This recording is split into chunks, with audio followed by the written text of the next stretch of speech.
Praise the Lord. ஹல்லேலூயா. கர்த்தர் நல்லவர். இந்த பரிசுத்தமான நல்ல நாளிலும் கர்த்தராகிய கிறிஸ்துவின் நாமம் மகிமைப்படும்படிக்காய் ஒவ்வொரு நொடியும் நம் வாழ்நாளில் நாம் கர்த்தரை துதிக்க கடமைப்பட்டிருக்கிறோம். கர்த்தர் நல்லவராக இருக்கிறபடியால் அவர் நாம் நன்றியோடு ஸ்தோத்தரிப்போம். அவர் நல்லவரும் நன்மை செய்கிறவருமாய் இருக்கிறபடியால் அவருக்கு நன்றி செலுத்துவோம். இந்த வார்த்தைகளை கேட்கிற ஒவ்வொரு பிள்ளைகளுக்காகவும் நான் என் தேவனை ஸ்தோத்தரிக்கிறேன். கர்த்தருடைய கிருபையின் கரம் இந்த இடத்துல இறங்கி அசைவாடுகிற தயவுக்காக நன்றி செலுத்துகிறேன். நீங்கள் இருக்கிற இடத்திலே கர்த்தருடைய மகிமை உங்களை நிரப்பும். நீங்கள் இருக்கிற இடத்திலே கர்த்தருடைய பிரசன்னம் உங்களை சூழ்ந்து கொள்ளும். அவர் உங்களை ஆளுகை செய்கிற தேவனாய் இருக்கிறார். இந்த நாளிலும் வியாதியோடும் வியாதி படுக்கையோடும் போராடுகிற பிள்ளைகளுக்காய் நான் ஜெபிக்க விரும்புகிறேன். நம்முடைய கர்த்தராகிய கிறிஸ்து சகல வியாதியையும் குணமாக்க வல்லவர். அவருக்கு சூட்டப்பட்ட ஒரு அதிசயமான நாமம் மல்டி ஹீலர் ஜீசஸ். ஹல்லேலூயா. அப்படியானால் அவர் சகல வியாதிகளையும் குணமாக்க வல்லவர். ஆமென். நாம் ஜெபிப்போம். எங்களை அதிகமாய் நேசிக்கிற எங்கள் நல்ல பரிசுத்த பிதாவே, இந்த மனமகிழ்ச்சியான இந்த நல்ல நேரத்திற்காய் நான் உம்மை நன்றியோடு ஸ்தோத்தரிக்கிறேன். இந்த பரிசுத்தமான ஞாயிற்றுக்கிழமையிலே கர்த்தருடைய கரம் இறங்கும்படியாக நான் ஜெபிக்கிறேன். ஐயா, நீர் நல்லவரும் நன்மை செய்கிறவருமாய் இருக்கிறபடியால் உமக்கு நன்றி ஆண்டவர். சுகமளிக்கிற வல்லமை உம்முடையது. குணமளிக்கிற கர்த்தர் நீராயிருக்கிறீர். இதோ நான் உன்னை குணமாக்குவேன் என்று சொல்லி இருக்கிறீரப்பா. யார் யார் வியாதியோடு இருக்கிறார்களோ, யார் யார் நோய்களோடு இருக்கிறார்களோ, யார் யார் பிணியாளிகளாய் இருக்கிறார்களோ, ஒவ்வொருவரையும் குணமாக்க உம்மாலே ஆகும் தகப்பனே. சுகமும் பலனும் உம்முடைய கரத்திலல்லவோ இருக்கிறது. இந்த நாளிலே கர்த்தருடைய வல்லமை கடந்து வந்து ஆண்டவரே, ஸ்ட்ரோக் வியாதியினால, ஆண்டவரே திமிர்வாதம், ஆண்டவரே கொடிய நோய், ஆண்டவரே படுக்கையா இருக்கிற பேரலிட்டிக் பேஷன்ஸ், பக்கவாதம், திமிர்வாதம், சந்திரரோகம், இன்னுமா விபத்தினால் உண்டான ரணகண காயங்கள், இவைகளெல்லாம் மாற்றப்படும்படிக்காக உம்முடைய சமூகத்திலே வருகிறேன். கேன்சர் வியாதிகள், சுகர் வியாதிகள், பிரஷர் வியாதிகள், brain tumours, kidney problems, lungs problems, உடலில் உள்ள ஆக்சிஜன் குறைபாடுகள் ஏதோடு இருந்தாலும் இவர்கள் வியாதிகள் நீங்கட்டும் சுவாமி. கற்பத்தின் கனி இல்லாமல் கற்பம் குணப்படாதில் இருக்குமானால் உடைய கற்பத்தை கர்த்தர் குணமாக்கி ஆசீர்வதிப்பீராக. வார்த்தையை கேட்டு இந்த வார்த்தையின்படி ஜெபிக்கிற ஒவ்வொரு பிள்ளைகளுடைய வாழ்க்கையிலும் பெரிதான அற்புதங்கள் நடக்கட்டும். அப்படியாய் செய்கிற தயவுக்காய் நன்றி. இயேசுவின் நாமத்தில் பிதாவே, ஆமென். ஹல்லேலூயா. இந்த கிறிஸ்தவ வாழ்க்கை என்று சொல்வது ஒரு கடினமான வாழ்க்கை தான். எப்படி முட்செடியிலே ரோஜா மலருகிறதோ அப்படியாய் பாடுகள் கஷ்டங்கள் மத்தியிலே ஒரு கிறிஸ்தவன் உருவாகிறான். அந்த கிறிஸ்தவம் என்பது முள்ளுள்ள மலர்கள் மத்தியிலே மலர்கின்ற ரோஜாவுக்கு சமானமாய் இருக்கிறது. உங்கள் வாழ்க்கையும் அப்படியாய்த்தான் இருக்கும். இந்த கிறிஸ்தவ வாழ்க்கையிலே நாம் பார்க்கிற பொழுது அதில் ஒரு கான்செப்ட் என்னன்னா, நம்முடைய கர்த்தராகிய இயேசு கிறிஸ்து மல்டி ஹீலர் அப்படின்னு சொன்னேன். அவர் ஃபிசிக்கலி, மென்டலி, ஸ்பிரிச்சுவலி குணமாக்குற தேவன். ஹல்லேலூயா. நம்முடைய வாழ்க்கையிலே ஆவி, ஆத்மா, சரீரம் என்ற 3 காரியங்கள் பெரிதாய் வேதத்தில் பேசப்படுகிறது. ஆவியிலே விடுதலை, ஆத்மாவிலே விடுதலை, சரீரத்திலே விடுதலை வேண்டும். ஆவி சோர்ந்து போகும் என்று வேதம் சொல்லுகிறது. சோர்வான ஆவி நமக்கு வேண்டாம். இன்னும் பாருங்க, பிசிக்கல் என்று சொல்லும்போது நம்முடைய சரீர பிரகாரமான விடுதலை, மென்டலி என்று சொல்லும் பொழுது மனதளவில் உள்ள விடுதலை, ஸ்பிரிச்சுவல் என்று சொல்லும்போது ஆவிக்குரிய விடுதலை. இவைகளை நாம் பெற்றுக்கொள்ளப் போகிறோம். இன்றைக்கு கர்த்தராகிய இயேசு கிறிஸ்து நம்முடைய வாழ்க்கையிலே ஒரு பிசிக்கல் அலைன்மெண்ட்ஸ், அது மாதிரி பிசாசுகளில் இருந்து விடுதலை கொடுக்கிற தேவன். ரெசரக்ஷன் ஆஃப் டெட், மரித்து போன மனிதர்களை உயிரோடு எழுப்புகிறவர். இயேசு கிறிஸ்துவின் 3.5 ஆண்டு ஊழியத்தில் கர்த்தர் வல்லமையாய் கிரியை செய்தார். பாருங்க, அவருடைய ஊழிய களங்களை குறித்து 4 சுவிசேஷ பகுதிகளும் தெளிவுபடுத்துகின்றது. இந்த சுவிசேஷ பகுதிகளை நீங்கள் வாசிக்கிற பொழுது அவர் எப்படிப்பட்ட குணமளிக்கிற ஊழியத்தை செய்தார் என்பதை நாம் அறிந்து கொள்ள முடியும். அவரிடத்தில் வந்த ஒவ்வொரு மனிதனும் குணப்படுத்தப்பட்டான். ஒருவர் கூட வெறுமையாய் திரும்பினது இல்லை என்று வேதம் சொல்லுகிறது. கம்ப்ளீட்லி கியூர், அவர்கள் முற்றிலும் முழுமையும் குணமானார்கள். மருத்துவமனைக்கு சென்று வருகிற பொழுது சற்று பலனோடு வருவோம், மீண்டும் வீட்டிற்கு வந்து மருந்து மாத்திரைகள் அதற்குண்டான தளங்கள் எல்லாம் எடுத்து தான் நாம் சுகமடைய முடியும். இயேசு கிறிஸ்து நம்மை தொடுவாரானால் இயேசு கிறிஸ்து நம்மை பார்த்து ஒரு வார்த்தை சொல்லுவாரானால் நம்முடைய வாழ்க்கையிலே சுகமும் பலனும் தாராளமாய் கடந்து வரும். ஹல்லேலூயா. இன்னைக்கு பாருங்க, மத்தேயு சுவிசேஷகன் அவருடைய சுகமளிக்கிற விதத்தை நமக்கு எழுதியிருக்கிறார். வாசிக்கிற பொழுது மத்தேயு 4ஆம் அதிகாரம் அதன் 23, 24 வசனங்களை உங்களுக்காக வாசிக்கிறேன். வேத புத்தகம் கையில் இருக்குமானால் எடுத்துக்கொள்ளுங்கள். பின்பு இயேசு கலிலேயா எங்கும் சுற்றி நடந்து, முதலாவது கர்த்தராகிய கிறிஸ்து தன்னுடைய ஊழியக்களமாக கலிலேயாவை தெரிந்தெடுக்கிறார். கலிலேயா என்று சொன்னால் கீழ்ப்படிதல் உள்ள ஜனங்கள், செவி கொடுக்கிற ஜனங்கள், பின் செல்லுகிற ஜனங்கள், கர்த்தரை நம்புகிற ஜனங்கள் வாழ்ந்த இடம். ஹல்லேலூயா. அவர்களுடைய ஜெப ஆலயங்களில் உபதேசித்து அவரை சுற்றி நடக்கிறார். தேசத்தை சுத்திகரிக்கிறார். கர்த்தருடைய வல்லமையினால் நிரப்புகிறார். சுற்றி நடந்து ராஜ்யத்தின் சுவிசேஷத்தை பிரசங்கிக்கிறார். ஜெப ஆலயங்களில் உபதேசம், தேவராஜ்யத்தின் சுவிசேஷம். மத்தேயு சுவிசேஷம் 3ஆம் அதிகாரத்தில், மத்தேயு 3ஆம் அதிகாரத்தை வாசிக்கிற பொழுது 8ஆம் வசனம் சொல்லுது, மனம் திரும்புதலுக்கு ஏற்ற கனிகளை கொடுங்கள். இயேசு கிறிஸ்துவின் ஊழியம் எப்படியா இருந்தது தெரியுமா? மத்தேயு 4:17 வாசிக்கிற பொழுது, அது முதல் இயேசு மனம் திரும்புங்கள், பரலோக ராஜ்யம் சமீபித்திருக்கிறது என்று பிரசங்கிக்க தொடங்கினார். இயேசுவின் பிரசங்கம் எப்படியா இருந்தது? ராஜ்யத்தின் சுவிசேஷம், பரலோக ராஜ்யத்தின் சுவிசேஷம். அநேக இடங்களில் ஓமைகள்னாலும் பேசி இருக்கிறார். ராஜ்யத்தின் சுவிசேஷத்தை அவர் அறிவிக்கிறார். இதில் முதல் சம்பவம் கலிலேயாவை சுற்றி நடந்தது. 2வது சம்பவம் ஜெப ஆலயங்களில் உபதேசிக்கிறார். 3ஆவதாக சுவிசேஷத்தை, தேவ ராஜ்யத்தின் நற்செய்தியை பிரசங்கிக்கிறார். ஹல்லேலூயா. அப்புறமா அவர் என்ன பண்றார்? இதற்கெல்லாம் பிற்பாடு ஜனங்களுக்கு உண்டாயிருந்த சகல வியாதிகளையும் சகல நோய்களையும் நீக்கி சொஸ்தமாக்கினார். அவர் ஒரு குணமளிக்கிற மருத்துவராய் நடமாடினார் என்று வேதம் சொல்லுகிறது. 24ஆம் வசனத்தை வாசிக்கிற பொழுது, அப்பொழுது பலவித வியாதிகளையும் வேதனைகளையும் அடைந்திருந்த சகல பிணியாளிகளையும் பிசாசு பிடித்தவர்களையும் சந்திரரோகிகளையும் திமிர்வாதக்காரரையும் அவரிடத்தில் கொண்டு வந்தார்கள். அவர்களை சொஸ்தமாக்கினார். ஹல்லேலூயா. இந்த வேத பகுதி நமக்கு தெளிவுபடுத்துவது என்ன? எந்த வியாதியாயிருந்தாலும் கர்த்தராகிய கிறிஸ்துவிடத்தில் வந்தால் அந்த வியாதி சுகமாகும். இதிலே சொல்லப்பட்ட வியாதிகளை பாருங்க. திமிர்வாதம், பிணி, சந்திரரோகி, பிசாசு பிடித்தவர்கள், அப்படியெல்லாம் சொல்லப்பட்டிருக்கு. இயேசு பாருங்க இவர்களை எல்லாம் குணமாக்கினார். இன்றைக்கு அநேக மல்டி ஸ்பெஷாலிட்டி ஹாஸ்பிட்டல்ஸ் இருக்கிறது. எல்லா வியாதிக்கும் ஒரே இடத்தில் தீர்வு. கிட்னியாக இருக்கலாம், லங்ஸாக இருக்கலாம், ஹார்ட்டாக இருக்கலாம், பிரெயினாக இருக்கலாம், எல்லாவற்றுக்கும் மல்டி ஸ்பெஷாலிட்டி ஹாஸ்பிட்டல் உதவுகின்றது. அதே போல கர்த்தராகிய இயேசு கிறிஸ்து எல்லா வியாதிகளையும் குணமாக்க வல்ல, சகல வியாதிகளையும் குணமாக்க வல்ல ஒரு multi speciality doctor. He was a multi-healer. He is a multi-healer. அன்றும் இன்றும் அவர் குணமளிக்கிறவராய் காணப்படுகிறார். மத்தேயு சுவிசேஷம் 9ஆம் அதிகாரத்தின் 35வது வசனத்தை வாசிக்கிற பொழுது, 9:35 நான் வாசிக்கிறேன்.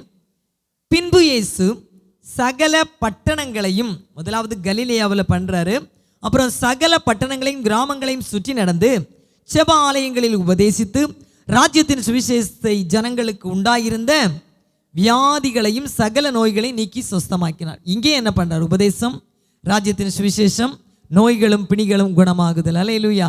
இன்று ஒருவேளை நீங்கள் மருத்துவரால் கைவிடப்பட்டு தீராத வியாதியோடு இருக்கலாம். என் ஆண்டவர் சொல்லுகிறார், உங்களுக்காக ஒரு திறக்கப்பட்ட இரத்த ஊற்று உண்டாயிருக்கும். அது கர்த்தராகிய இயேசு கிறிஸ்து. நீங்கள் வேதத்தை வாசிப்பீர்களானால் அநேக வியாதிகளுக்கு ஒரே பரிகாரி கர்த்தராகிய இயேசு கிறிஸ்து. இயேசு கிறிஸ்துவின் ரத்தம் நம்மை சகல பாவம் நீக்கி நம்மை சுத்திகரிக்கும் என்று வேதம் சொல்லுகிறது. ஆவிக்குரிய தொடுதல் உண்டாயிருக்க வேண்டும், ஆவிக்குரிய வார்த்தை வெளிப்பட வேண்டும், ஆவிக்குரிய வல்லமை வெளிப்பட வேண்டும். இயேசுவிடத்தில் இப்படிப்பட்ட வல்லமைகள் எல்லாம் இருந்தது.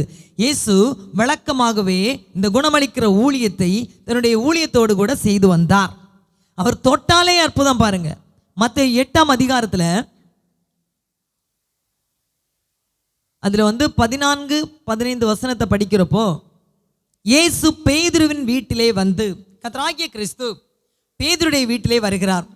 அங்கு வந்து பேதுருடைய மாமி, அவன் மாமி ஜுரமாய் கிடக்கிறதை கண்டார். இன்றைக்கு ஜுரம் வந்தா, ஹை ஃபீவர் வந்தா உடனே நம்ம ஹாஸ்பிட்டல் போகிறோம். இங்கு கர்த்தர் என்ன செய்கிறார் பாருங்க, 15ஆம் வசனம். அவர் அவள் கையை தொட்டவுடனே ஜுரம் அவளை விட்டு நீங்கிற்று. ஹல்லேலூயா. மருத்துவமனைக்கு போனால் என்ன பண்ணுவாங்க, பார்ப்பாங்க ஃபீவர் எவ்வளவு இருக்குன்னு பார்த்துட்டு அதுக்கப்புறமா ட்ரீட்மெண்ட் ஆரம்பிப்பாங்க. இந்த கர்த்தராகிய கிறிஸ்து தொட்டு பார்த்த உடனே ஜுரம் நீங்கிற்று. அந்த வசனம் என்ன சொல்லுதுன்னா, அவள் எழுந்திருந்து அவர்களுக்கு பணிவிடை செய்தாள். ஹல்லேலூயா. எழும்புறாங்க, பணிவிடை செய்கிறார்கள். ஒரு ஹல்லேலூயா சொல்லுவீங்களா? இன்றைக்கி மருத்துவமனைக்கு போய் எத்தனை ட்ரிப்பு போட்டாலும் பலனடைந்து வருவதில்லை. சற்று பலனோடு வந்து பல நாள் படுக்கையில் இருந்து மீண்டு வருகிறோம். ஆனால் இயேசு தொட்டால் பேதுருவின் மாமியின் சுரம் அந்நேரமே நீங்கி போயிட்டு, தொட்ட அந்நேரமே சுகம் உண்டானது. ஹல்லேலூயா சொல்லுவீங்களா? கர்த்தராகிய கிறிஸ்துவின் ஊழியம் என்பது இதுதான். அவர் தொடுதலிலே சுகம், அவருடைய வார்த்தையிலே சுகம், அவருடைய வல்லமையிலே சுகம், அவருடைய வஸ்திரத்திலே சுகம் உண்டாயிருக்கும். இன்றைக்கு நீங்கள் எதை எதிர்பார்க்கிறீர்கள்? எனக்காக ஒரு வார்த்தை வெளிப்படாதா? எனக்காக கர்த்தர் ஒரு தொடுதலை, ஒரு ஸ்பிரிச்சுவல் டச், ஒரு ஆவிக்குரிய தொடுதல், ஒரு பவர்ஃபுல் டச், ஒரு வல்லமையான தொடுதல் உங்களை தொடப்போகிறது. இந்த வேதத்தின் பகுதிகளை நீங்கள் வாசித்தீங்கன்னா அநேக குணமளிக்கிற ஊழியங்கள் உண்டு. நான் இன்றைக்கு உங்களுக்கு ஒரு சிலவற்றை சொல்லி அந்த ஃபிசிக்கல் டெலிவரன்ஸை மட்டும் பேச போகிறேன். இந்த ஹீலிங்ஸை நீங்கள் பார்த்தீங்கன்னா, ஃபிசிக்கல் ஹீலிங் நம்முடைய சரீர பிரகாரமான இயற்கையான ஒரு விடுதலை, சுகம். ரெண்டாவது பார்த்தீங்கன்னா எமோஷனல், இன்னர் மேனில் மென்டல் டார்ச்சர், மென்டல் டைப்பில் யாரெல்லாம் அப்படி இருக்கிறாங்களோ, மனநிலை பாதிக்கப்பட்டு அவர்களையும் கர்த்தர் குணமாக்குவார். ஹல்லேலூயா. மூணாவது பார்த்தீங்கன்னா ஸ்பிரிச்சுவல் ஹீலிங். எவ்வளவு ஜெபம் பண்ணாலும், எவ்வளவு வேதத்தை வாசித்தாலும் ஆவிக்குரிய நிலையிலே ஒரு வளர்ச்சி அடையாமல் உள்ளான மனிதன் கூனி குறுகி போய் காணப்படுமானால் அந்த ஆவிக்குரிய வளர்ச்சியை என் தேவன் கட்டளையிடுகிறார். நான்காவது பிசாசினால் பிடிக்கப்பட்டவர்கள், டெலிவரன்ஸ் ஃப்ரம் ஈவில் ஸ்பிரிட். பிசாசினால் பிடிக்கப்பட்டவர்களை இருக்கிற இடத்தில் விடுதலையாக்குகிற தேவன். ஐந்தாவது பார்த்தீங்கன்னா த ரெசரக்ஷன் ஆஃப் டெட். ஹல்லேலூயா. மரித்தவர்களை உயிரோடு எழுப்புதல். இதையெல்லாம் இயேசு கிறிஸ்து தன்னுடைய ஊழியத்தின் ஒரு அங்கமாக வைத்திருந்தார். அவர் பரலோக ராஜ்யத்தின் சுவிசேஷத்தை பிரசங்கித்ததோடு ஆவி, ஆத்ம, சரீரத்தில் விடுதலையை கட்டவிழ்த்து வந்தார். இன்றைக்கு நான் உங்களோடு பேசுவது பிசிக்கல் ஹீலிங். தொடர்ந்து வருகிற பகுதிகளை அடுத்து நாம் தியானிக்கலாம். God does have the power to heal our physical bodies. கர்த்தருக்கு நம்முடைய சரீரத்தில் உள்ள எல்லா வியாதிகளையும் குணமாக்கத்தக்க வல்லமை இருந்தது. Miraculous healing still happen today. இன்றைக்கும் அற்புதமான சுகம் உண்டாகி கொண்டிருக்கிறது. The Bible says, John 14:12, யோவான் எழுதின சுவிசேஷம் 14:12 வாசிக்கிற பொழுது, என்னை விசுவாசிக்கிறவன் நான் செய்த கிரியைகளை தானும் செய்வான், அதை காட்டிலும் பெரிதானவைகளை செய்வான் என்று ஆண்டவர் சொல்றார். நான் பிதாவின் இடத்துக்கு போகிறபடியினால் நீங்கள் என்னை விசுவாசிங்கன்னா நான் செய்த கிரியைகளை நீங்கள் செய்வீர்கள், அது மாத்திரமல்ல அதை விட பெரிதானவைகளை செய்வீர்கள் என்று. ஹல்லேலூயா சொல்லுவோமா?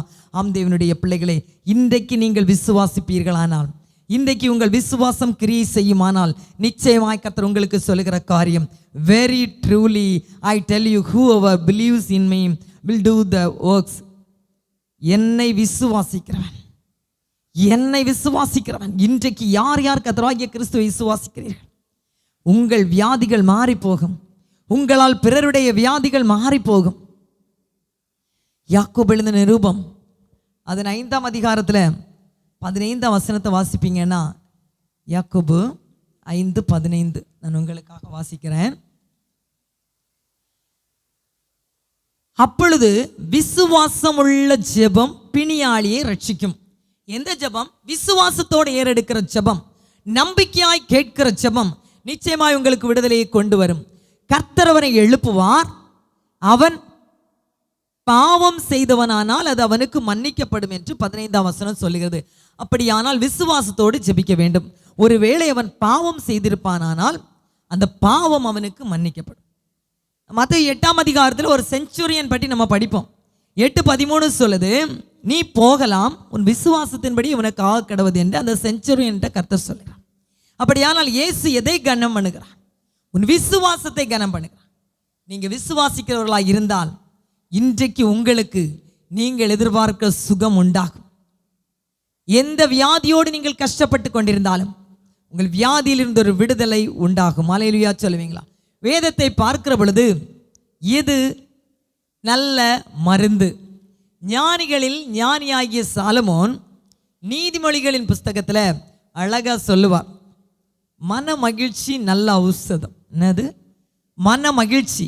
A cheerful heart is a good medicine. Amen. Hallelujah. மன மகிழ்ச்சி தான் ஔஷதம். எந்த சூழ்நிலையிலும் மனரம்யமாய் இருங்கள், எந்த சூழ்நிலையிலும் சந்தோஷமாய் இருங்கள். அப்போஸ்தலனாகிய பவுல் சொல்வார், எப்பொழுதும் சந்தோஷமாய் இருங்கள், எப்பொழுதும் சந்தோஷமாய் இருங்கள் என்று மறுபடியும் உங்களுக்கு சொல்லுகிறேன். உங்கள் கவலைகளை உங்கள் இருதயத்தில் நீங்கள் சுமந்து கொண்டிருப்பதால் தீராத வியாதிகள் உங்களை பிடிக்கிறது. உங்கள் வியாதிகள் விலக வேண்டுமா? சந்தோஷமாயிருங்கள். மன மகிழ்ச்சி, சந்தோஷம்தான் மருந்து. பாருங்க, யார் ஒருவன் எப்பொழுதும் தனக்கு உள்ளாக சிரித்து தன்னுடைய ஆவியாத்ம சரீரத்தை சந்தோஷமாய் வைத்திருக்கிறானோ அவன் நிச்சயமாய் சந்தோஷமான சுக வாழ்வு வாழ்வான். ஹல்லேலூயா. இன்னைக்கு ஆனா முறிந்த ஆவியோ எலும்புகளை உணர பண்ணும். உலர்ந்து போவீர்கள். நீதிமொழிகள் 17:22 அவர் அழகா சொல்றார், உலர்ந்த ஆவி, அந்த உலர்ந்த ஆவி எலும்புகளை உலர்ந்து போக பண்ணும். அப்படியானால் உங்கள் ஆவி உற்சாகமாக இருக்க வேண்டும். எங்கள் ஆவிக்குரிய மாளிகையை சிறப்பாக வைத்துக்கொள்ள வேண்டும். ஆவிக்குரியவன் சந்தோஷமாக இருந்தால் அவன் இருதயம் சந்தோஷப்பட்டு கலிகூரும். வேதம் சொல்லுகிறபடி இருதயம் அகத்தின் அழகுதான் நம்ம முகத்தில் தெரியும். நம் முகம் பிரகாசிக்க வேண்டுமானால் நம் ஆவியிலே வளர வேண்டும், தேவ வசனத்திலே வளர வேண்டும். இந்த வசனத்தை 4ஆம் அதிகாரம் 22ஆம் வசனத்தை வாசிக்கிறேன். அவைகளை கண்டுபிடிக்கிறவர்களுக்கு அவைகள் ஜீவனும் அவர்கள் உடலுக்கெல்லாம் ஆரோக்கியமுமாம். எவைகள்? நீ சரியான வழியை கண்டுபிடிச்சிட்டேனா, சரியான வார்த்தையை கண்டுபிடிச்சிட்டீங்கன்னா நிச்சயமாய் உங்கள் வாழ்வு சுக வாழ்வாய் மாறும். ஹல்லேலூயா. எல்லா காவலோடும் உங்கள் இருதயம் காக்கப்பட வேண்டும்.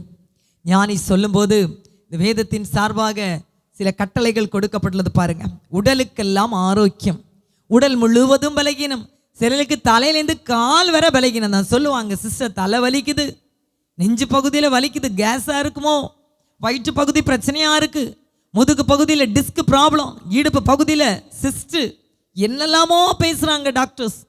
லங்ஸ் பிரச்சனை, பாடிக்கு ஆக்சிஜன் வர்ற கண்டென்ட் வந்து கம்மியாக இருக்குது, அதனால வியாதி. மரண பயத்தோடு மனிதன் வாழ்ந்து கொண்டிருக்கிறான். நீதிமொழிகள் 4ஆம் அதிகாரம் 20-21 வசனங்களை வாசிக்கிற பொழுது some conditions are here to follow. இங்கே சில கட்டளைகள் கொடுக்கப்பட்டிருக்குது ஃபாலோ பண்ணுறதுக்கு. முதலாவது, என் மகனே என் வார்த்தைகளை கவனி. Pay attention to my words. அவர் சொல்றார், என் வார்த்தைகளை முதலாவது கவனி. இரண்டாவது கண்டிஷன் பாருங்க, என் வசனங்களுக்கு உன் செவியை Sai. turn your ear to my words. முதலாவது சொல்றார் வார்த்தையை கவனியணும். இரண்டாவது சொல்றார் வசனத்துக்கு உன் செவியை சாய் அப்படின்னு சொல்றார். வசனத்துக்கு செவி சாய்க்க முடியுமா? முடியும். எரேமியா தீர்க்கதரிசி அழகா சொல்லுவார், உங்க வார்த்தைகள் கிடைத்தவுடனே அவைகளை உட்கொண்டேன். ஹல்லேலூயா. எவ்வளவு பாருங்க, அவர் அழகா சொல்றார், வார்த்தைகளை உட்கொண்ட ஒரு மனிதன் நல்ல ஒரு தீர்க்கனாய் வாழ்ந்தான். இவர் சொன்ன மாதிரியே வார்த்தைகள் சந்தோஷம். அவர் சொல்றாரு, உடைய வார்த்தைகள் என் எலும்புகளுக்குள் அடைபட்டு எரிகிற அக்கினியை போல் இருந்து. அடைபட்டு எரிகிற அக்கினி அப்படின்னா எப்படா அந்த ஸ்பிரிச்சுவல் கண்டென்ட் வெளியே வரும்? அவருடைய பாடியிலேருந்து வல்லமை வெளிப்பட்டது. பெஸ்ட் தீர்க்கதரிசி, நல்ல ஒரு தீர்க்கதரிசி. அவர் சொல்றார் வார்த்தைகளை உட்கொண்டு. இன்றைக்கு எத்தனை பேர் 3 வேளை ஆகாரம் புசிக்கிறீர்களோ அத்தனை பேரும் 3 வேளையும் கர்த்தருடைய வார்த்தையை உட்கொள்ள ஆரம்பிப்பது நல்லது. 1 பேதுரு 2:3 வாசிங்கன்னா அந்த பேதுரு தன்னுடைய நிருபத்தில் அழகா எழுதியிருக்கார், களங்கமில்லாத ஞானப்பாலாகிய திருவசனம். அப்படியானால் இந்த ஞானப்பாலாகிய திருவசனத்தை என்றைக்கும் அருந்துவர்களுக்கு வியாதியே இல்லை. அவர் வியாதி இல்லாத சுகவாழ்வை கொடுப்பார். களங்கமில்லாத ஞான பாலினாகிய வசனத்தின் மேல் வாஞ்சியாய் இருந்து அந்த வசனம் என்னும் பாலை நீங்கள் அருந்த ஆரம்பிப்பீர்களானால் உங்கள் உள்ளான மனிதன் புதிதாய் மாறுவான். எரேமியாவை போல உங்கள் எலும்புகள் நினமுள்ளதாய் இருக்கும். உங்கள் எலும்புகளுக்குள்ளே அக்னி அடைபட்டு எரிந்து கொண்டிருக்கும். ஒரு ஸ்பிரிச்சுவல் வார்ஃபேர் உங்கள் வாழ்க்கையிலே, உங்கள் ஆவிக்குரிய மாளிகையிலே நடந்து கொண்டிருக்கும் ஒரு ஆவிக்குரிய யுத்தம் நடக்கும். அதை நீங்கள் வசனத்தினாலே ஜெயிப்பீர்கள். இதை தொடர்ந்து நீங்க படிச்சீங்கன்னா அந்த ஆரோக்கியத்துக்கு முன்னாடி இன்னொரு கண்டிஷன் கொடுத்து 21ஆம் வசனத்துல, do not out of our sight let them. அந்த வார்த்தைகள் உங்கள் கண்களை விட்டு பிரியாதிருக்கட்டும். எப்படி இருக்கணும்? கண்களை விட்டு பிரியாதிருக்க வேண்டும். இன்னும் ஒரு கண்டிஷன் போடுறாரு, keep them within your heart, the delight of my heart. அப்படின்னா என்னது? அவர் சொல்றார், என்னுடைய வாழ்க்கையில அந்த வார்த்தைகள் இருதயத்துக்குள்ள இருக்கிறதுனால அது வெளிச்சமாக இருக்கிறது. ஒரு அல்லேலூயா சொல்லுவீங்களா? மத்தேயு 6:22, 23 எல்லாம் படிச்சீங்கன்னா கண்ணை குறித்து அந்த வசனம் சொல்லுகிறது. வாசிக்கிறேன். மத்தேயு 6ஆம் அதிகாரம் 22, 23 வசனங்கள். கண்ணானது சரீரத்தின் விளக்காய் இருக்கிறது. கண் எப்படி இருக்கு? விளக்கு. அதனால தான் கர்த்தர் சொன்னார், ஞானிகளின் ஞானியாகிய சாலமோன் வாயிலாக, pay attention to my words. அல்லேலூயா. அப்புறமா சொல்ல, do not out of your sight let them. உடைய கண்களை விட்டு பிரியாதிருக்கட்டும். கர்த்தருடைய வார்த்தைகள் உங்கள் கண்களை விட்டு பிரியாதிருக்க வேண்டும். 23ஆம் வசனம் சொல்லுது, உன் கண் கெட்டதா இருந்தால் உன் சரீரம் முழுவதும் இருளாயிருக்கும். ஆக உன் ஆவி, ஆத்துமா, சரீரம் இருண்டு போகாதபடிக்கு உன் கண்களுக்கு முன்பாக கர்த்தருடைய வசனமும் கர்த்தருடைய வார்த்தைகளும் இருக்கட்டும் என்று சொல்லுகிறார். மத்தேயு 6:34 வாசிக்கிற பொழுது, ஆகையால் நாளைக்காக கவலைப்படாதிருங்கள். அல்லேலூயா. அப்போ என்ன பண்றது? நீதிமொழிகள் 17:22 படி உங்க இருதயத்தை சந்தோஷமா வச்சுக்கிடுங்க. என்ன கவலை வந்தாலும் கர்த்தர் மாற்றுவார். ஆபிரகாம் 75 வயதிலே பிள்ளையை பெற்றுக்கொள்ளும்படியான வாக்குத்தத்தத்தை பெற்றுக்கொள்கிறார். 99ஆம் வயது வரைக்கும் அவருக்கு சந்தானம் உண்டாகவில்லை. ஆனா ஆதியாகமம் 17:1 சொல்லுவார், எனக்கு முன்பாக நடந்து உத்தமனாயிரு. வயது 99. நீங்க பொறுத்திருப்பீங்களா? பொறுமையாயிருந்தா தொடர்ந்து வருகிற நாட்களை பற்றி ஆபிரகாம் கவலைப்படவில்லை, விசுவாசியாய் இருந்தான். இந்த வேத பகுதி சொல்கிறது, ஆகையால் நாளைக்காக கவலைப்படாதிருங்கள், நாளைய தினம் தன்னுடையவைகளுக்காக கவலைப்படும். அந்தந்த நாளுக்கு அதனதன் பாடுபோதும். இன்றைக்கு வியாதி, நேற்றைக்கு வியாதி, நாளைக்கும் வியாதியா இந்த கேள்வி கேட்காதிருங்கள். என் பலகீனத்தை கத்த மாற்றுவான், எனக்கு சுகவீனத்தை கத்த மாற்றுவான். நான் ஒரு ஆரோக்கியமான மனிதன், கர்த்தரை சுகப்படுத்துவார், பலப்படுத்துவார் என்று சொல்ல ஆரம்பிங்க. நிச்சயமாய் கர்த்தர் உங்களை சுகப்படுத்துவார். நாளைய தினம் என்பது நம்முடைய கரத்தில் இல்லை, நாளைய தினம் கர்த்தருடைய கரத்தில் இருக்கிறது. நாளைக்கு என்ன என்று கேட்காதிருங்கள், இன்று உள்ள பலன் என்றைக்கும் இருந்தால் போதும் என்று சொல்லுங்கள். அல்லேலூயா. ஏன்னா கர்த்தருடைய வார்த்தை எப்படிப்பட்டது தெரியுமா? அது வெறுமையானது அல்ல. ஏசாயா 55:11, 56 இல்லை, 55:11 வாசிக்கிற பொழுது, அப்படியே என் வாயிலிருந்து புறப்படும் வசனமும் இருக்கும், அது வெறுமையாக என்னிடத்துக்கு திரும்பாமல் அது நான் விரும்புகிறதை செய்து நான் அதை அனுப்புகிற காரியமாகும்படி வாய்க்கும். அல்லேலூயா. நான் விரும்புகிறதை செய்யும். எப்படி? கர்த்தர் நீ சுகமாக வேண்டும் என்று சுகமளிக்கிற வார்த்தையை அனுப்பினால் நீ சுகமாவாய். ஒருவேளை நீங்கள் வேதனையோடு இருக்கலாம், அந்த வேதனை நேரத்தில் கர்த்தர் சொல்லுவார், உன் வேதனை நீங்கி சுகமாயிரு. அப்படியானால் அந்த வசனம் உங்களுக்கு என்ன பண்ணும் தெரியுமா? வேதனைகளை மாற்றும். அல்லேலூயா. சமாதானம் இல்லாத சூழ்நிலைகளில் சமாதானத்தோட போய் என்று சொல்லுவான். அந்த வார்த்தை உங்களுக்கு சமாதானத்தை கொடுத்து திரும்பும். கர்த்தருடைய வார்த்தைகள் ஒன்றும் வெறுமையானவை அல்ல, அவைகள் வல்லமையானவை, அவை அசாதாரணமானவைகளை செய்யும், அவைகள் நன்மையானதை செய்யும். கர்த்தருடைய வார்த்தைகள் இருபுறம் கரிக்குள்ள பட்டயமாயிருக்கிறது. அதிலே வல்லமை உண்டு, சுகம் உண்டு, சத்துவம் உண்டு, பலன் உண்டு. அப்படியாய் கர்த்தர் உங்கள் வாழ்க்கையிலே அற்புதங்களை செய்ய விரும்புகிறார். இன்றைக்கு உங்கள் வாழ்க்கையிலே சுகமளிக்கிற ஒரு வல்லமை என் தேவனால் கடந்து வரும். பாருங்க, 4 காரியத்தை சொன்னேன், கவனிங்க, செவி கொடுங்க, உங்க கண்களை விட்டு பிரியாதிருக்க பாருங்க, இருதயத்தில் காத்துக்கொள்ளுங்க, சுகம் பலனும் உண்டாயிருக்கும். கர்த்தர் கொடுக்கும் சுகத்தை நீங்கள் பெற்றுக்கொள்வீர்கள். நம் செபிப்போமா? எங்களை அதிகமாக நேசிக்கிற பரிசுத்த பிதாவே, இந்த வார்த்தையை கேட்கிற ஒவ்வொரு பிள்ளைகளுக்கும் ஆண்டவரே ஒரு பரிபூர்ண சுகத்தை நீர் கொடுக்கும்படிக்கு உம்மிடத்திலே நான் மன்றாடுகிறேன் சுவாமி. உம்முடைய வார்த்தைகள் ஆவியாய் இருக்கட்டும், உம்முடைய வார்த்தைகள் ஜீவனாயிருக்கட்டும். இந்த வார்த்தைகளை கேட்கிற ஒவ்வொரு பிள்ளைகள் மேலும் ஒரு ஆவிக்குரிய அபிஷேகம் கட்டளையிடப்படுவதாக. இவர்களுடைய பிசிக்கல் அலைன்மென்ட் கர்த்தரால் நடக்கட்டும். தலைப்பகுதியில் இருக்கிற கட்டிகள், பிரைன் டியூமர்ஸ், பிரைனில் உள்ள இரத்த கசிவுகள் இவைகளெல்லாம் ஸ்டாப் பண்ணவுமாலே ஆகும் சுவாமி. ஆண்டவரே, தைராய்டு ப்ராப்ளம், டான்சில் பிரச்சனைகள் இந்நேரமே இயேசுவின் நாமத்தில் விலகும்படிக்காய் மன்றாடுகிறேன். இந்த வார்த்தையை கேட்கிற பிள்ளைகள் மேல் குணமளிக்கிற வல்லமையை கட்டவிழ்க்கிறேன் சுவாமி. இயேசுவின் அதிகாரமுள்ள வார்த்தைகள் புறப்பட்டு வருவதாக.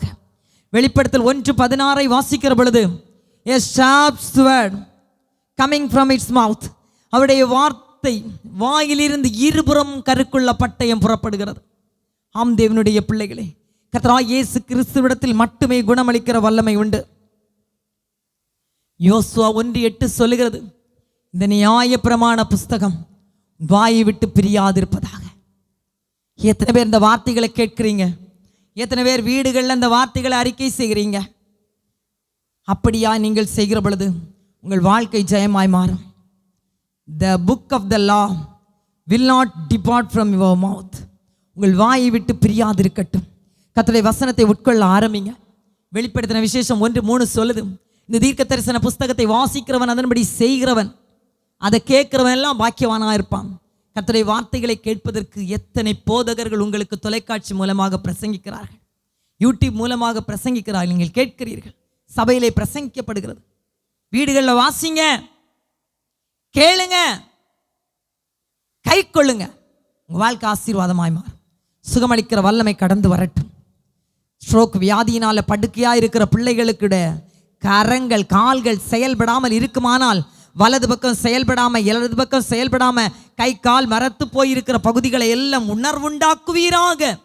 அவருடைய பிரைன் பகுதிகள் பாதிக்கப்பட்டு பேச முடியாமல் இருக்கிறார்களே, அவர்களுக்கு பேச்சு இயேசுவின் நாமத்தில் உண்டாயிருக்கட்டும்.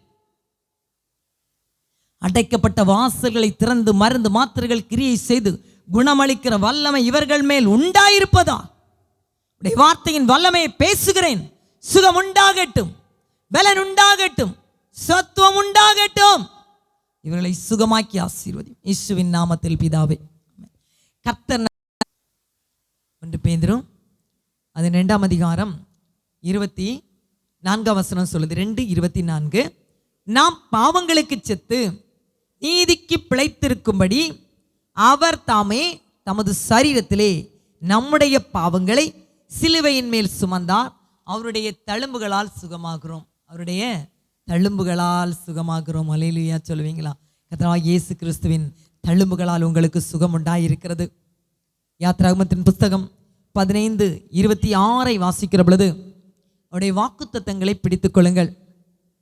I will not bring any of the disease I brought on the Egyptians. அவர் சொல்றார், எகிப்தியருக்கு வரப்பண்ணின வியாதிகள் ஒன்றை உங்களுக்கு வரப்பண்ணேன். எகிப்தியருக்கு கொடுக்கப்பட்ட வாதைகள், தலைப்பிள்ளை, சங்காரம்.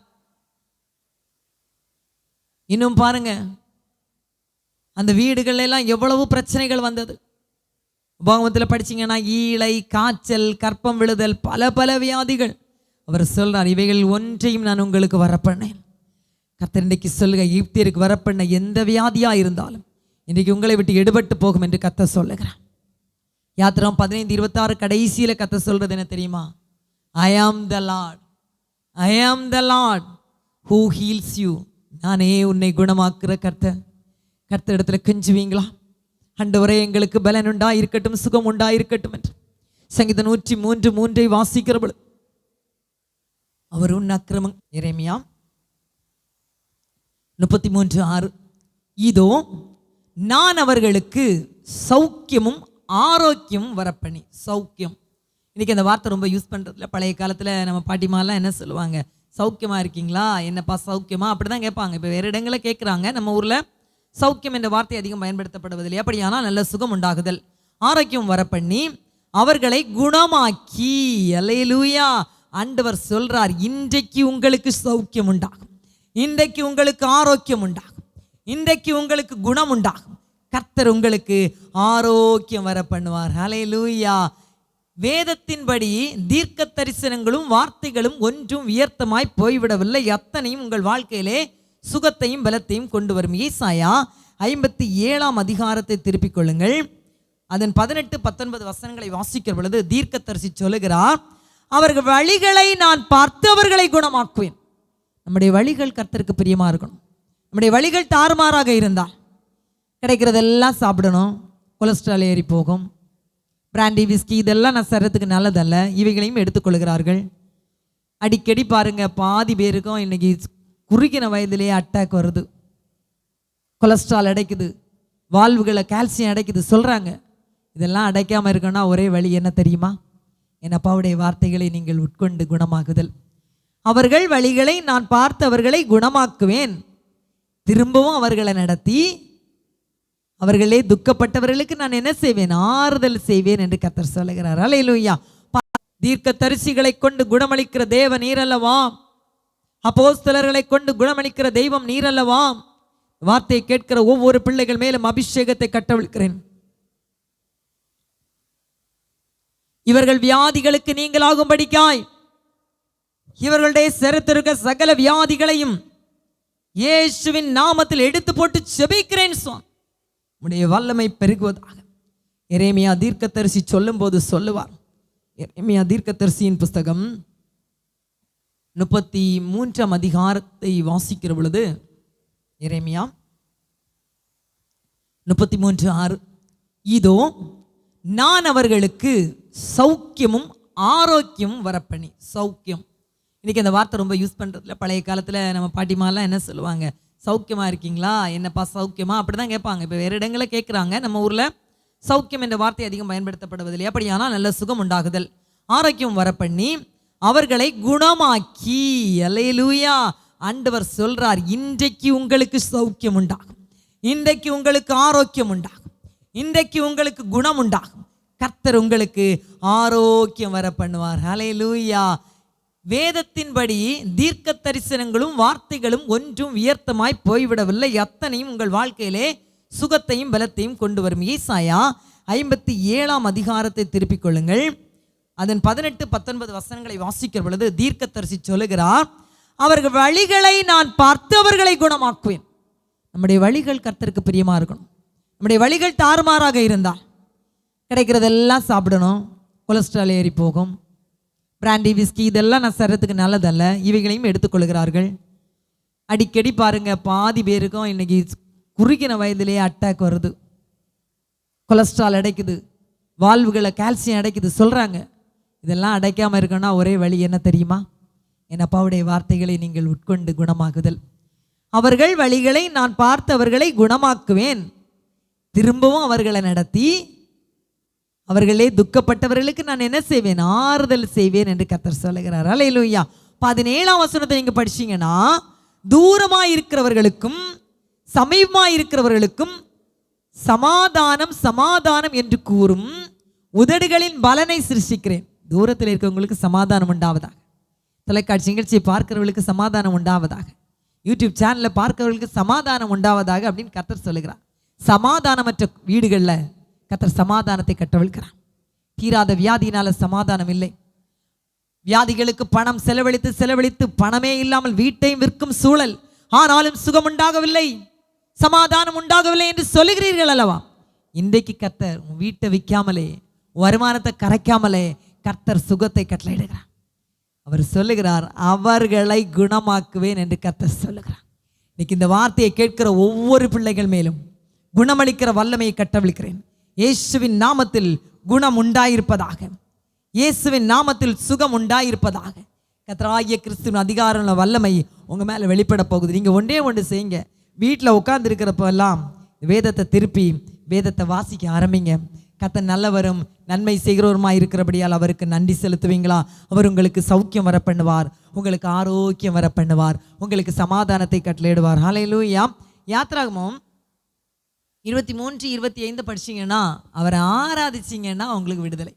யாத்ராகமம் 23-25 வேதம் சொல்லுகிறபடி நாம் பெற்றுக்கொள்கிறது யாரிடம் தெரியுமா? கர்த்தரிடத்தில். நாம் பெற்றுக்கொள்கிற விடுதலை கர்த்தரிடத்தில், பெற்றுக்கொள்கிற சுகம் கர்த்தரிடத்தில். சகல ஆசீர்வாதங்களுக்கும் சொந்தக்காரர் என்னுடைய கர்த்தராய் இருக்கிறார். வாசிக்கிறேன், உங்கள் தேவனாகிய கர்த்தரையே சேவிக்க கடவீர். worship him அப்படின்னு இங்கிலீஷ் பைபிள்ல இருக்கு. அவரை ஆராதியுங்கள், அப்பொழுது உங்கள் தண்ணீரை கர்த்தர் ஆசீர்வதிப்பார். உன் அப்பத்தையும் உன் தண்ணீரையும் ஆசீர்வதிப்பேன். நீங்க குடிக்கிற தண்ணீர்ல சாபம், புசிக்கிற ஆகாரத்துல சாபம், இவைகளை கர்த்தர் எடுத்து போட்டு இரத்தத்தால் கழுவுகிற பொழுது வியாதியை உன்னிலிருந்து விலக்குவேன் என்று சொல்லுகிறார். அப்போ தண்ணீர் ஆசீர்வாதமா மாறணும். அப்போ ஆசீர்வாதமாக மாறணும். அப்போ நம்முடைய வியாதி மாறும்.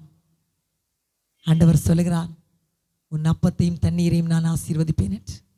அந்த ஆசீர்வாதத்தினாலே நீங்கள் ஆசீர்வதிக்கப்படுவீர்கள். உங்கள் ஹெல்த் இஸ்யூஸ் இன்றைக்கு மாறுது. ஏசாயா சொன்னார் இல்லையா, அவருடைய காயங்களினாலே, அவருடைய தழும்புகளினாலே நாம் சுகமாக்கப்படுகிறோம். ஒரு பாருங்க, ஒரு ஹீலர் மட்டுமல்ல, he is not only a healer but also strengthen your body. உன்னுடைய சரீரத்தை பலப்படுத்துகிறவன் அவராயிருக்கிறார். ஏசாயா 41:10 சொல்றார், நான் உன்னை பலப்படுத்தி உனக்கு சகாயம் செய்வேன். I will strengthen you and help you. கர்த்தர் இன்னைக்கு உங்களை பார்த்து சொல்லுகிறார், நான் உங்களை பலப்படுத்தி சகாயம் செய்வேன். எத்தனை பேர் பலனற்று இருக்கிறீங்க? என்னை பலப்படுத்துன்னு சொல்லுங்க. என் ஆண்டவராகிய தேவனிடத்தில் இரக்கங்கள் மன்னிப்புகள் உண்டு, அதோடு கூட சகாயம் உண்டு என்று சொல்லுகிறார். ஒரு நிலையிலேயா சொல்லுவீங்களா? கர்த்தர் நல்லவராயிருக்கிறார், கர்த்தர் நல்லவராயிருக்கிறார். சங்கீதங்களின் புஸ்தகம் 46ஆம் அதிகாரம், சங்கீதம் 46:4 வாசிக்கிற பொழுது அங்கு ஒரு நதியை பற்றி எழுதப்பட்டுள்ளது பாருங்க. அந்த நதி காலையில் சகாயம் பண்ணும். அல்லேலூயா. நதி உண்டு, அது நீர்க்கால்கள் தேவனுடைய நகரத்தையும் உன்னதமான ஒரு வாசம் பண்ணும் பரிசுத்த ஸ்தலத்தையும் சந்தோஷிப்பிக்கும். 5ஆம் வசனம் சொல்லுது, தேவன் அது நடுவில் இருக்கிறார், அது அசையாது. அதிகாலையில் தேவன் அதற்கு சகாயம் பண்ணுவார். அப்போ அதிகாலையில் நீங்கள் என்ன செய்யணும்? எழும்பணும், தேவனுடைய சகாயத்தை பெற்றுக்கொள்ள வேண்டும். நீங்கள் பலகீனமாக இருந்தால் உங்களுக்காக நீங்கள் செபிங்க. இந்த வசனம் என்ன சொல்லுது? சங்கீதம் 46:4, ஒரு நதி உண்டு, அந்த நதியின் நீர்க்கால்கள் உன்னதமானவர் வாசம் பண்ணும் வாசஸ்தலத்தை சந்தோஷிப்பிக்கும். அந்த சந்தோஷம் உங்கள் வீட்டில் கடந்து வர வேண்டுமா? வேதம் சொல்லுகிறது, அதன் நடுவில் கர்த்தர் இருக்கிறபடியினால் அது அசைக்கப்படுவதில்லை. இன்றைக்கு அந்த நதியின் ஆசீர்வாதத்தை நீங்கள் பெற்றுக்கொள்ள விரும்புகிறீர்களா? வெளிப்படுத்தின விசேஷத்தை வாசிக்கிற பொழுது 22ஆம் அதிகாரம் 1ஆம் வசனம் சொல்லுகிறது, பின்பு பளிங்கை போல தெளிவான ஜீவ தண்ணீர் உள்ள சுத்தமான நதி தேவனும் ஆட்டுக்குட்டியானவரும் இருக்கிற சிங்காசனத்திலிருந்து புறப்படுகிறதை எனக்கு காண்பித்தான். சொன்னேன்ல, தேவன் அது நடுவில் இருக்கிறார், அது அசைக்கப்படாது. வெளிப்படுத்தின விசேஷம் 22:2 சொல்லுது, நகரத்தின் வீதியின் மத்தியிலும் அதன் இருகரையிலும் 12 விதமான கனிகளை தரும் ஜீவ விருட்சம் இருந்தது. அது மாதந்தோறும் தன் கனியை கொடுக்கும். அதன் இலைகள் ஜனங்கள் ஆரோக்கியம் அடைவதற்கு ஏதுவானவைகள். பரலோக ராஜ்யத்தின் வீதி சுத்த பொன்னாலானது. அங்கே நடப்பட்ட மரங்களுடைய இலைகள் நமக்கு ஆரோக்கியத்தை கொண்டு வரும். அதிகாலை எழும்புகிற பழக்கம் உங்களுக்குள் இருக்கிறதா? இல்லையே, இன்றிலிருந்து காலை நேரத்தில் எழும்புங்கள். தேவ கிருபையை பெற்றுக்கொள்ளுங்க, கர்த்தருடைய கரத்தின் ஆசீர்வாதத்தை பெற்றுக்கொள்ளுங்க. என் அப்பா நல்லவரும் நன்மை செய்கிறவருமாய் இருக்கிறபடியால் அவருக்கு நன்றி சொல்லுவீங்களா? எரேமியா தீர்க்கதரிசி சொல்லுவார், அதன் இலைகள் அவிழ்தத்துக்கு ஏதுவானவைகள். இன்றைக்கு மருந்தை தேடுகிறீர்களா? மருந்து மாத்திரைகளை நாடுகிறீர்களா? பல வருடங்களாய் மருந்து உட்கொள்கிறீர்களா? சில வீட்டில எல்லாம் போனா பாருங்க, ஒரு மெடிக்கல் ஸ்டோர் மாதிரியே வச்சிருக்கிறாங்க. சுகருக்கு, ப்ரெஷருக்கு, கொலஸ்ட்ராலுக்கு, கால்வலி, கைவலி, தலைவலி எல்லாத்துக்கும் தனி மருந்து. இன்னைக்கு என்ன வியாதியோடு இருந்தாலும் பரவாயில்ல, கிட்னியில் ஸ்டோன், கிட்னி சரியா ஃபங்க்ஷன் ஆகாம டயாலிஸ் வரைக்கும் போயிட்டீங்க. ஆண்டவரே, எவ்வளோ வலிகள் ஆண்டவரே, ரணமாக்கும் வேதனைகள். அப்பா, ஹார்ட்ல அட்டாக் வருது, ஆஞ்சியோ பண்றாங்க, ஆனாலும் சில நேரம் உயிர் பிரிந்து விடுகிறது. இருதயத்தை உண்டு பண்ணவர் நீர் அல்லவா? இருதய சம்பந்தமான வியாதிகள் இயேசுவின் நாமத்தில் விலகும்படிக்க மன்றாடுகிறேன். ஹார்ட்ல ஹோல், இதனால திருமணம் பண்ணி கூட கொடுக்க முடியாத சூழல். ஆண்டவரே, இருதய பலகீனங்களை மாற்றும். யார் யாருடைய இருதயம் பலகீனப்பட்டு போய் இருக்கிறவருடைய இருதயங்கள் எல்லாம் இயேசுவின் சாயலாய் மாறட்டும். எங்களை தேவ சாயலாய் உண்டாக்கின தெய்வம் நீர் அல்லவா? இவருடைய இருதயங்கள் உடைய சாயலாய் மாறட்டும். பிரைன் பகுதி, செர்விக்கல் பகுதியில் பிரச்சனை, இதனால அடிக்கடி அந்த முதுகு தண்டு வடங்கள், பேக் போன்ல அங்கங்கே ஸ்வெல்லிங் உண்டாகுது. ஆண்டவரே, இந்த மூளை பகுதிகளில் கர்த்தருடைய கரம் இறங்கி அதில் இருக்கக்கூடிய இரத்த கசிவுகள் மறையட்டும், இரத்த திட்டுகள் விலகட்டும், பிரெயின்ல இருக்கக்கூடிய பிளாக்ஸ் விலகி போகட்டும். ஸ்ட்ரோக் வந்து பேச முடியாம படுக்கையா இருக்கிறாங்கப்பா, பேச்சு வரட்டும். கை செயல்படாம இருக்கிறது, இந்த கைகள் இயேசுவின் நாமத்தில் செயல்படட்டும். ஃபங்க்ஷன் ஆகாத விரல்கள் இயேசுவின் நாமத்தில் செயல்படட்டும். வார்த்தையை கேட்கிறவர்கள் மேல் ஒரு விசுவாச தொடுதலை கட்டளையிடுகிறேன். இவர்களுடைய செயல்படாத பகுதிகள் வலது பக்கம் செயல்படாம படுத்திருக்காங்க, அந்த வலது பக்கம் இயேசுவின் நாமத்தில் செயல்படுவதாக. இயங்காத கிட்னி இயங்கட்டும் சுவாமி இயேசுவின் நாமத்தில். லிவர் பிரச்சனை, ஜாண்டிஸ் வந்ததுனால லிவர் பாதிக்கப்பட்டிருக்குது. குடி பழக்கத்துக்கு அடிமையாகி லிவர் பாதிக்கப்பட்டிருக்குது. புதிய லிவரை கத்த கொடுப்பீராக. குடி பழக்கத்தின் ஆவியை வேறு அறுப்பீராக. குடி பழக்கம், மதுபானம் என்னும் வியாதி இவர்களை விட்டு விலகட்டும். மதுபான இச்சை விலகட்டும். நீர் நல்லவர், நீர் நல்லவர். லங்ஸ் பிரச்சனை, சுவாச உறுப்புகளில் பிரச்சனை, ரெஸ்பிரேட்டரி சிஸ்டம் சரியா வேலை செய்யல, ஆக்சிஜன் லெவல் கம்மியா இருக்கு. ஆண்டவரே, இவர்களை குணமாக்க உம்மாலே ஆகும் என்று நான் நம்புகிறேன். இந்த வார்த்தையை நம்புகிற ஒவ்வொரு பிள்ளைகளுக்கும் சுகத்தை கட்டளையிடுகிறோம். லங்ஸ் பகுதிகள் சரிவர இயங்கட்டும். போதுமான அளவு ஆக்சிஜன் இவர்களுடைய சரீரத்துக்கு கிடைக்கட்டும். ஹார்ட் எல்லாம் சரிவர இயங்கட்டும். கிட்னி சரியா இயங்கட்டும். ஆண்டவரே, முதுகு தண்டு வடத்தில் உள்ள பிரச்சனைகள், ஒவ்வொரு டிஸ்குகளையும் கத்த பலப்படுத்துங்க. கால் எலும்புகள், முழங்கால்கள், முழங்கால் போட முடியாதபடி இருக்கிற பிரச்சனைகள் இயேசுவின் நாமத்தில் விலகட்டும். வாத நோய்கள், பக்கவாத நோய்கள் இயேசுவின் நாமத்தில் விலகட்டும். நீர் கடந்து வந்து சுகத்தை கொடுங்கப்பா. குணமளிக்கிற வல்லமை இயேசுவின் நாமத்தில் இவர்கள் மேல் கட்டளையிடுகிறார். எங்கள் பாவங்களுக்காய் அடிக்கப்பட்டவரே, எங்கள் மீறுதல்களுக்காய் காயப்பட்டவரே, தழும்புகளால் சுகமாவோம் என்று சொன்னீரே. இந்த வார்த்தையை கேட்கிற ஒவ்வொரு பிள்ளைகளையும் தழும்புகளை அனுப்பி குணமாக்குவீராக. தழும்புகளால் நீ சுகமானாய், தயவினால் மறுபடி பிறந்து விட்டாய். சொல்லுவீங்களா? தழும்புகளால் நான் சுகமானேன். இந்த வார்த்தையை கேட்கிற ஒவ்வொரும் உங்க இருதயத்தில் கை வச்சு உங்க வலது கரத்தை வானத்துக்கு நேராக உயர்த்தி சொல்லுவீங்களா? இயேசுவே, உம் தழும்புகளால் நான் சுகமானேன், தயவினால் மறுபடி பிறந்து விட்டேன்.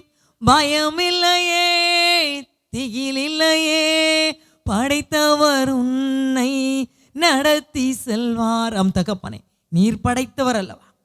எங்கள் ஆவியை படைத்தவர், எங்கள் சரீரத்தை படைத்தவர் நீரப்பா. இந்த சரீரத்தில் ஒரு பிசிக்கல் ஹீலிங் உண்டாகட்டும்.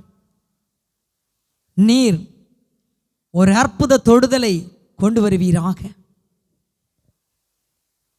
A miraculous healing come down from heaven. பரலோகத்தில் இருந்து ஒரு அற்புத சுகமளிக்கிற வல்லமை கடந்து வரட்டும்.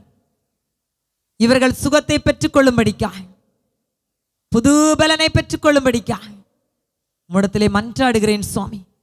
பவுல் சொல்லியது போல, என்னை பலப்படுத்துகிற கிறிஸ்து என்று கட்டளையிட கிருபை தாரும்.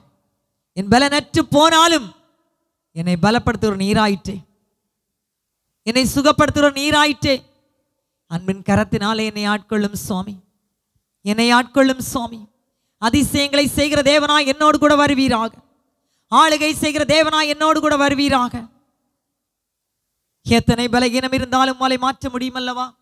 தன்னுடைய புருஷனுக்காய் ஆண்டவரே எப்படி வேலை செய்து கொண்டு தூர தேசத்திலிருந்து வியாதியாய் வந்து மீண்டும் செல்ல முடியாமல் கண்ணீர் வடிக்கிறார்களே தகப்பனே, இந்த வியாதி படுக்கை இயேசுவின் நாமத்தில் விலகுவதாக. அந்த ஸ்திரீயுடைய கண்ணீரை பார்த்து அந்த மகனுக்கு விடுதலையை கொடுப்பீராக. ஆண்டவரே, விபத்தினால் அடிபட்ட மகனுக்காக கண்ணீர் வடிக்கிற தாயார், ஆண்டவரே, அந்த சிகிச்சை பலன்றி ஹோமோ ஸ்டேஜ் வரைக்கும் போயிட்டப்பா, சுகமில்லையே, சரீரத்தில் பலனில்லையே, என் பிள்ளைக்கு ஒன்றும் தெரியவில்லையே, கலங்குகிறார்களே சுவாமி. அந்த பிரைன் பகுதிகள் இயேசுவின் நாமத்தில் இப்பொழுதே தொடப்படுவதாக. கண்ணீரோடு விதைக்கிறார்களே, அவர்களுக்கு அவர்களுடைய பிள்ளையை பலனோடு கொடுப்பீராக, சுகத்தோடு கொடுப்பீராக. சுகர் வியாதியினால் பாதிக்கப்பட்ட பிள்ளைகளுடைய சுகர் வியாதிகள் இயேசுவின் இரத்தத்தால் விலகுவதாக. கேன்சர் வியாதி அறுவை சிகிச்சை முடிந்தும் அவர்கள் பலனடையவில்லை ஆண்டவரே, உம்முடைய காயங்களை அனுப்பி சுகப்படுத்தும். உம்முடைய தழும்புகளை அனுப்பி சுகப்படுத்தும். எந்தெந்த இடத்தில் பிரச்சனை இருக்கிறது ஆண்டவரே, லிவர் பகுதியில் டியூமர், பிரைனில் டியூமர், யூட்ரஸில் டியூமர், எங்கெல்லாம் கட்டிகள் இருக்கிறதோ எல்லா கட்டிகளும் இயேசுவின் நாமத்தில் இந்நேரமே கரைந்து போகும்படிக்காய் உம்முடைய ஊழியக்காரியாகிய நான் இடத்தில் மன்றாடுகிறேன் சுவாமி. என்னோடு மன்றாடுகிற ஒவ்வொரு பிள்ளைகளுடைய சிறையிருப்பும் இயேசுவின் நாமத்தில் மறைவதாக, இயேசுவின் நாமத்தில் மறைவதாக. இருக்கிற இடத்துல முழங்கால் படியிட முடிந்தவர்கள் உங்கள் முழங்கால முடக்குங்க. இல்லை படுக்கையை விட்டு எழும்ப முடியாமல் இருக்கீங்களா? படுத்திருக்கிற இடத்துல, வியாதிப்பட்ட இடத்துல உங்கள் கையை வச்சு செபிங்க. அப்பா, இவர்களை நான் பார்க்கவில்லை, நீர் பார்க்கிறீர் சுவாமி. குணம் உம்முடையது, சுகம் உம்முடையது, பலன் உம்முடையது, வல்லமை உம்முடையது. இவர்களுக்காக அந்த ஆசீர்வாத தொடுதலை ஒரு விசை கட்டளையிடும் சுவாமி. அப்படியாய் கட்டளையிட போகிற தயவுக்காய் மக்கு நன்றி ஆண்டவரே. எத்தனை வியாதியஸ்தர்கள் வார்த்தைகளை கேட்கிறீர்களோ, இல்லை வியாதியஸ்தர்களுக்காய் மன்றாடுகிறீர்களோ, அத்தனை பேர் மேலும் ஒரு அபிஷேக தொடுதல், ஒரு குணமளிக்கிற தொடுதல் இப்பொழுது உண்டாயிருக்கிறது. தேவ கரத்தினாலும் தேவனுடைய சத்துவத்தினால் நீங்கள் வல்லமை அனுபவிக்கிறீர்கள். சுகத்தை கட்டளையிடுகிறோம் சுவாமி. இப்பொழுதே பிசிக்கலி ஒரு டெலிவரன்ஸ் உண்டாயிருக்கட்டும். சரீர பிரகாரமான விடுதலை இயேசுவின் நாமத்தில் கட்டளையிடுகிறேன் ஐயா. என்னை மறைங்கப்பா, நீங்க வெளிப்படுங்க. வார்த்தையை கேட்ட பிள்ளைகள் ஒவ்வொரு மேலும் அபிஷேகம் உண்டாயிருப்பதற்காக ஸ்தோத்திரம். தேவ வல்லமை இறங்குவதற்காக நன்றி ஆண்டவரே. இவருடைய இருதயம் பாதுகாக்கப்படுவதற்காக நன்றி. இவருடைய பிளாக்ஸ் எல்லாம் இயேசுவின் நாமத்தில் கரைந்து போகிற கிருபைக்காக ஸ்தோத்திரம். ஒரு விடுதலை நாவி இறங்கட்டும், விடுதலை நாவி இறங்கட்டும். தேவகரம், தேவகரம். தென்காசி பகுதியில் கூட ஒரு ஸ்திரீ நிகழ்ச்சியை பார்க்க போறீங்க. ஆண்டவர் சொல்றார், எத்தனை நாளா இந்த வியாதியினால கஷ்டப்படுகிறேன் ஆண்டவரே. ஆண்டவர் உங்கள் வியாதியை மாற்றுகிறார், உங்கள் பலகீனங்களை மாற்றுகிறார். சுகமளிக்கிற கரம் கடந்து வருகிறது. நீங்க டிவி பார்த்துட்டு இருக்க அந்த இடத்துல ஆண்டவர் உங்களை அபிஷேகப்படுத்துகிறார். அவருடைய வல்லமை வீற்றுகிறார். அந்த ஊற்றுதல்னால உங்க கழுத்து பகுதி, இந்த செர்விக்கல் உள்ள பிரச்சனை மாறிக்கொண்டிருக்குது. முதுகு தண்டு இடத்துல உள்ள பிரச்சனை கை வச்சு செபிங்க, இயேசுவின் ரத்தம் ஊற்றப்படுகிறது. அந்த டிஸ்குகளுக்கு உள்ளாடி இருக்கக்கூடிய பிரச்சனை கர்த்தர் மாற்றுகிறார். 1 அல்ல 2 அல்ல 3 4 ஸ்திரீகள் டிஸ்க் பிரச்சனையோடு இருக்கிறீங்க. ஒரு புருஷன் டிஸ்க் பிரச்சனையால எழும்பி நடக்க முடியாம பெல்ட் போட்டாலும் அவரால் வெளியே போக முடியவில்லை. அவரையும் கர்த்தர் குணமாக்குறார். இன்றைக்கு ஒரு பெரிய ஆசீர்வாத அறுவடை. நீங்கள் செலவழித்த மருந்து மாத்திரைகள் உங்களுக்கு கிரியை செய்யாதிருந்திருக்கலாம். என் அருளாதர் இயேசு உங்களை குணமாக்குகிறார். அப்பாவின் தொடுதல் உங்களுக்கு உண்டாயிருக்கிறது. இன்றைக்கு உங்கள் வாழ்க்கையில் அற்புதம் நடக்கும். நம்புறீங்களா? கதாவையுமே நம்பி இருக்கேன் சொல்கிற ஒவ்வொரு பிள்ளைகள் மேலும் ஒரு ஆசீர்வாத தொடுதலை கட்டளையிடுகிறேன். இவர்கள் சுகத்தை பெற்றருள்வாரா. நீங்கள் சொன்னீங்களே, நான் உன்னை குணமாக்குற கர்த்தர், நானே உன் பரிகாரியாகிய கர்த்தர். இந்த வார்த்தைகள் இவர் வாழ்க்கையிலே இவர்கள் நம்பட்டும். இயேசு எனக்கு சுகம் தருவார், பிதாவினால் நான் குணமாவேன். இந்த வார்த்தைகள் முடி இவர்கள் அற்புதத்தை காணட்டும். Thank you Jesus. நன்றி இயேசுவே. Thank you master. வார்த்தைகளை அனுப்பி குணமாக்குங்க. நான் சுகமானேன், நான் சுகமானேன் புண்ணியரின் காயங்களால், புண்ணியரின் காயங்களால். நான் சுகமானேன், நான் சுகமானேன் புண்ணியரின் காயங்களால். இயேசுவின் இரத்தம், இயேசுவின் இரத்தம் பிணி போக்கும் நல்மருந்து, பிணி போக்கும் நல்மருந்து. இன்றைக்கு இயேசுவை விசுவாசிக்கிற ஒவ்வொரு மேலும் சுகம் உண்டாயிருக்காது. இந்த வார்த்தைகளை கேட்டு வார்த்தையை நம்பி வசனங்களை வாசித்து கை கொள்ள போகிற ஒவ்வொரு மேலும் அபிஷேக தொடுதல், குணமளிக்கிற தொடுதல் உண்டாயிருக்கிறது. ஒவ்வொரு பிள்ளைகளையும் குணமாக்கும். சுகத்தை கேட்கிறவர்கள் சுகத்தை கொடும், ஆசீர்வாதத்தை கேட்கிற ஆசீர்வாதத்தை கொடுப்பீராக. இவர்களை பலப்படுத்தி சகாயம் செய்யும். இயேசுவின் நல்ல நாமத்தில் இவர்களை ஆசீர்வதித்து ஜெபிக்கிறேன். சுகம் பலனும் கர்த்தராகிய இயேசு கிறிஸ்து அருளும் சமாதானம் சந்தோஷம் ஆசீர்வாதம் உண்டாயிருக்கத்தக்கதாய் இவர்களை இயேசுவின் நாமத்தில் சொஸ்தமாக்கி ஜெபிக்கிறேன். நீர் ஒருவரே சுகமளிக்கிற மருத்துவர். You are a multi healer Jesus. பல்நோக்கு மருத்துவர் நீர் ஆண்டவரே. எல்லாம் குணமாக்கி ஆசீர்வதியும். இவர்களை எல்லாம் குணமாக்கி ஆசீர்வதியும். இந்த வார்த்தை எப்பொழுது கேட்டாலும் இவர்களுக்கு சுகமும் பலனும் என் தேவனால் உண்டாயிருக்கட்டும். தழும்புகளை அனுப்பி குணமாக்கும், வல்லமை அனுப்பி குணமாக்கும். ஆசீர்வதியும், காத்தலும். இயேசுவின் நல்ல நாமத்தில் பிதாவே, ஆமென். இந்த வார்த்தையை கேட்ட ஒவ்வொரு பிள்ளைகள் மேலும் கர்த்தராகிய கிறிஸ்துவின் ஆசீர்வாத அபிஷேக வல்லமை உண்டாயிருக்கும். நிச்சயமா நீங்கள் சுகத்தையும் பலத்தையும் பெற்றுக்கொள்வீர்கள். இந்த வார்த்தைகள் உங்கள் வாழ்க்கையில் நிச்சயமாய் விடுதலையை கொடுக்கும். யாராவது உங்கள் நண்பர்கள், சகோதரர்கள் வியாதியாக இருப்பார்களானால் அவர்களுக்கு இந்த செய்தியை பகிர்ந்து கொடுங்கள். அவர்களுக்காக இந்த வார்த்தைகள் கிரியை செய்கிற பொழுது அவர்கள் சுகத்தையும் பலத்தையும் பெற்றுக்கொள்வார்கள். இன்று கண்ட எகிப்தியனை இனிமேல் காணவே மாட்டீர்கள். உங்கள் வாழ்க்கையிலே பரிபூர்ண சுகம், பரிபூர்ண ஆசீர்வாதம், பரிபூர்ண விடுதலை, ஆவிக்குரிய விடுதலை, ஸ்பிரிச்சுவலி கர்த்தர் ஒரு விடுதலையை இனி கொடுக்க போகிறார். இன்றைக்கு உங்கள் சரீரம் விடுதலையாகி இருக்கிறது. அதற்காக கர்த்தருக்கு நன்றி செலுத்துங்கள். நீங்கள் விரும்பினால் இந்த தொலைக்காட்சி நிகழ்ச்சிகளை தொடர்ந்து பாருங்கள். அது மாத்திரமல்ல, இந்த யூடியூப் சேனலில் இந்த ப்ரோக்ராம் பார்க்குற பிள்ளைங்க இந்த சேனலை கர்த்தருக்கு சித்தமானால் நீங்கள் சப்ஸ்கிரைப் செய்து நீங்களும் உங்கள் நண்பர்களுக்கும் ஷேர் பண்ணி அதை சுவிசேஷ பிரபல்யத்துக்காக பயன்படுத்துங்கள். கர்த்தர் தாமே உங்களை ஆசீர்வதிப்பாராக. ஒருவேளை மருத்துவமனையில் இருக்கலாம், வீடுகளில் படுக்கையாக இருக்கலாம். நான் வந்து உங்களை சந்திக்க விரும்பினால் என்னுடைய தொலைபேசி எண்ணில் நீங்கள் அழைக்கலாம். நான் வந்து உங்களுக்காக ஜெபிக்க ஆயத்தமாக இருக்கிறேன். God bless you all.